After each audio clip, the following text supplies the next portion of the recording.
Have you ever wondered why dealerships exist? Why whenever you're wanting to buy that new car, you have to go to a franchise dealership, deal with a salesman, rather than buying directly online from the manufacturer? Well, you can blame franchise laws and dealer protection laws for why this is the case. You see, dealer protection laws date all the way back to 1898 when a man named William Metzger purchased the rights to sell General Motors steam engine cars. This was a voluntary agreement between two parties, General Motors, the manufacturer, and William Metzger, the retailer. But ultimately, this voluntary agreement is what spun off to become the century-long mandatory rules that we follow today. These laws that were created from this 1898 voluntary agreement is ultimately the laws that prevent manufacturers from selling cars direct and instead force them to be sold through franchise dealerships. This is why you see so many large dealerships throughout the United States, from AutoNation to Asbury, Penske, and more. But the days of dealerships, car salesmen, and their roles in the car buying process,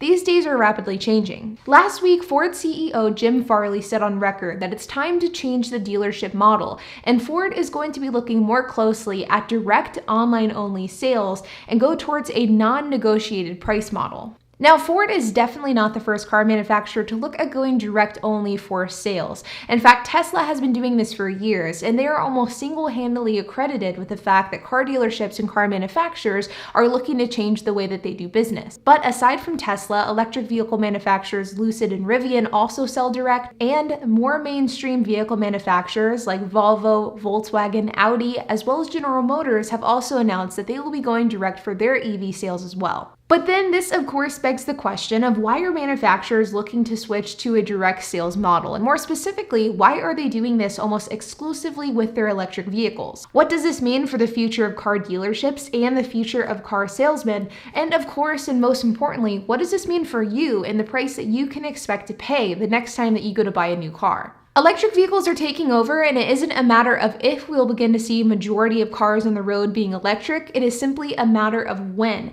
Jaguar, Alfa Romeo, Lotus, Bentley, Cadillac, Lexus, Mercedes-Benz, Volvo, Audi, and GM are a handful of brands that have pledged to make their vehicles an all-electric vehicle lineup, some starting as early as 2025. And with these car manufacturers' aggressive timelines and aggressive goals with getting EVs into the consumer hands, you would think that they would be wanting to roll out these electric cars to dealership lots as soon as possible. But that isn't what's happening, and instead manufacturers are opting for this direct sales method for their EVs.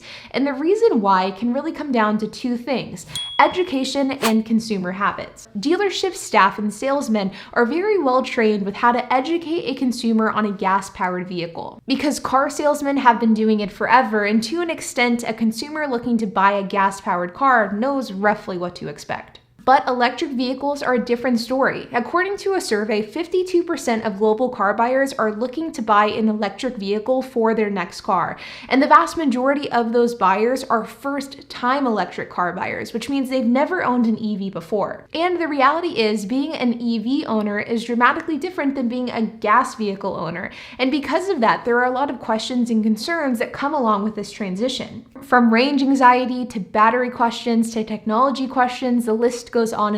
And these questions that a potential EV buyer has are questions that a traditional dealership may not be well suited to answer. And rather than investing into the education of teaching their salesmen and their dealerships how to sell and educate a consumer on an EV, car manufacturers have instead made the decision to invest into a direct sales infrastructure. But it even goes a little bit deeper than that. You see, with the traditional car buying process of buying a gas-powered car, there is a process that we have unfortunately grown used to. We know what to expect whenever it comes to buying a gas-powered car. We have to go to the dealership, we have to talk to a salesman, we have to arrange financing, and we should expect to be at the dealership for the entire day. This is something that as consumers in the United States, we've just accepted as the normal. It's an expectation if you're wanting to buy a new car, and car manufacturers have accepted this as well. But as we as consumers have decided to make a conscious shift from gas-powered cars to EV cars, car manufacturers have also decided to consciously change the car buying process.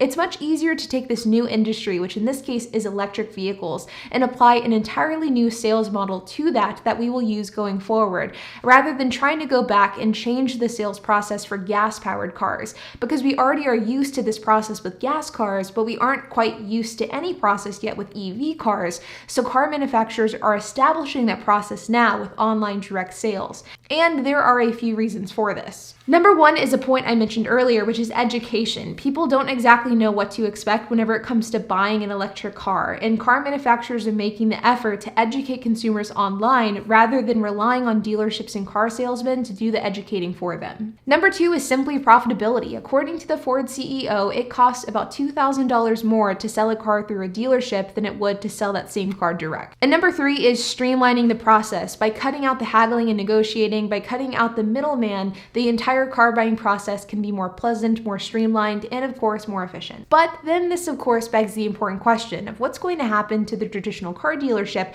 and what's going to happen to the traditional car salesman. Now, are car dealerships going to be going away for good? And the answer to that is no, definitely not.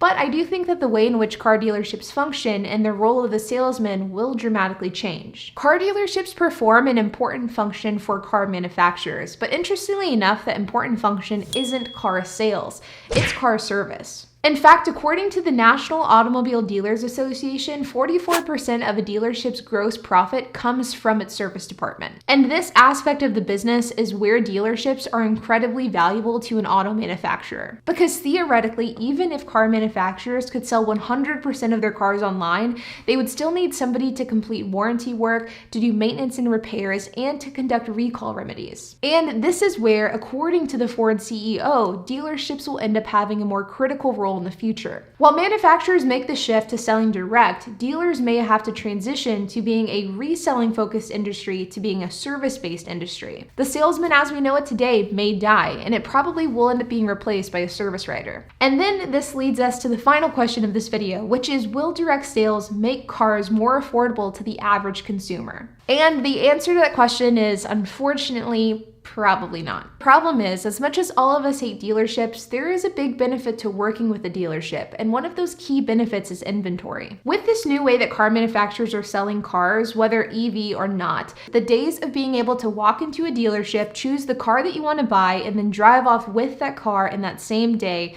those days are very numbered. This is not only because of the direct sales model that we've discussed throughout this video, but it's also because of a more streamlined model that more auto manufacturers are leaning into by having smaller dealerships with a smaller footprint offering less physical cars at their location. There is a lot of negotiation room that comes along with walking into a dealership, dealing with the salesperson directly, and taking into account all of these logistical aspects that come into play with a traditional dealership. And with this new model that car manufacturers are leaning into, both from a direct sales perspective as well as a limited dealership perspective, it really takes all of this negotiation power and throws it out the window. Because there has been a number of different automotive manufacturers that have announced that they will be continuing to keep inventory low in order to keep prices high. BMW Chief Financial Officer Nicholas Peter told the Financial Times in an interview that they will be sticking to their current inventory strategy in order to manage supply to keep pricing power at the current level. Daimler, which is the parent company of Mercedes-Benz, said that they were going to be doing something similar. They stated that they will consciously undersupply demand levels. And Mary Barra, the CEO of General Motors, stated that the company would never go back to the level of inventory that we held pre-pandemic because we've learned that we can be much more efficient. This new model that car manufacturers are leaning into accomplishes all of this by keeping inventory low and thus keeping prices high.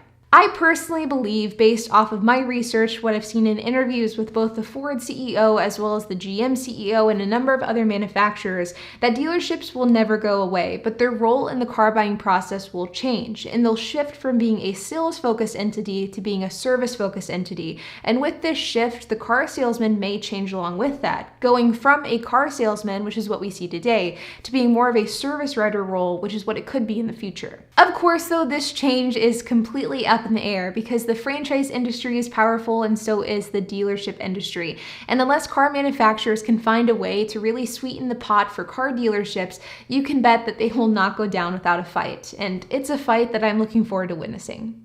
But like always, you guys, I hope that you enjoyed this video. If you have any questions, comments, if you have anything to add, I would love to hear it. So make sure to leave a comment down below. And while you guys are at it, make sure to hit the like button, hit that subscribe button, and hit the notification bell. And I will see you guys in the next video.